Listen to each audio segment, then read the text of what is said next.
Ever wonder how a simple game played on muddy fields turned into a multi-billion-dollar global empire? From its chaotic roots to modern global tournaments, we are breaking down the entire evolution. Hit subscribe and let's dive straight in. Welcome to This Explainer.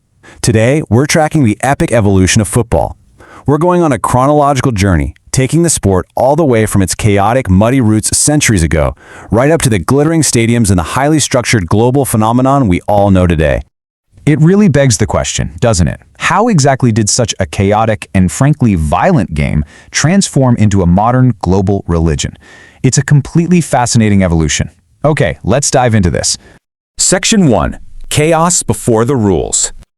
Centuries ago, humans were already totally obsessed with kicking round objects around. Over in ancient China, soldiers played this game called Cuju, where the whole point was to kick a leather ball into a tiny net.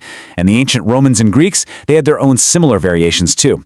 But here's the catch. These early versions were completely unregulated. No referees, no official structure, just highly chaotic and notoriously violent free-for-alls. Section 2. The year everything changed. Fast forward to the 19th century in England, and various schools and universities are playing the game. But man, it was a complete mess of conflicting rules. One camp firmly believed in carrying the ball and running with it, which, as you probably guessed, eventually evolved into rugby. The other camp vehemently insisted no, feet only. Because there was absolutely zero universal law, teams would literally spend hours arguing over the rules before a match could even kick off. Then came 1863. A real game changer.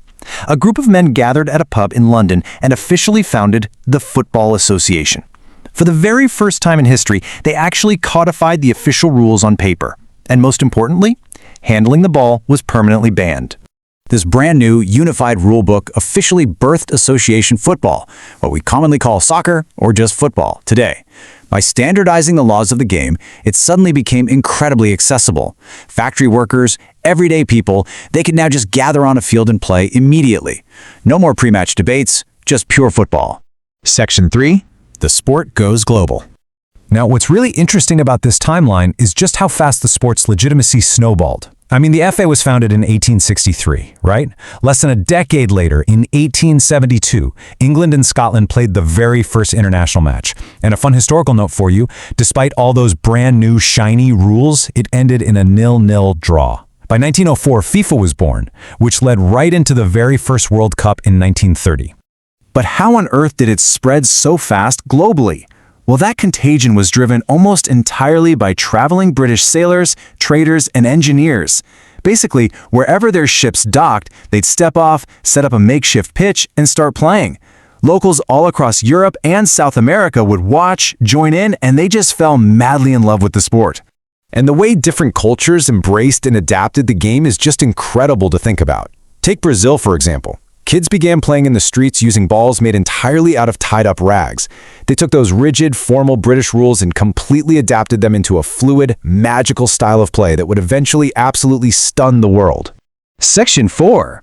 Building the ultimate stage. Think about the number 13 for a second. It really highlights the humble beginnings of what is now the world's biggest stage. Only 13 teams participated in the very first FIFA World Cup back in 1930. The host nation, Uruguay, ended up defeating Argentina to become the very first global champions. And honestly, international football never looked back. Section 5. Football's extraordinary magicians. With the ultimate global stage now set, we started to witness the rise of individuals who didn't just play the sport, they turned it into a high art form. First up was Pelé. Back in the 1950s and 60s, this 17-year-old Brazilian kid completely enchanted the world. He brought a totally unmatched, pure genius to the pitch. A bit later came Argentina's own Diego Maradona. He essentially drove his country to World Cup glory in 1986, pretty much single-handedly. It was during that exact tournament that his infamous Hand of God goal cemented his permanent, legendary place in football history forever. And this brilliantly illustrates how that individual flair continued straight into the modern era.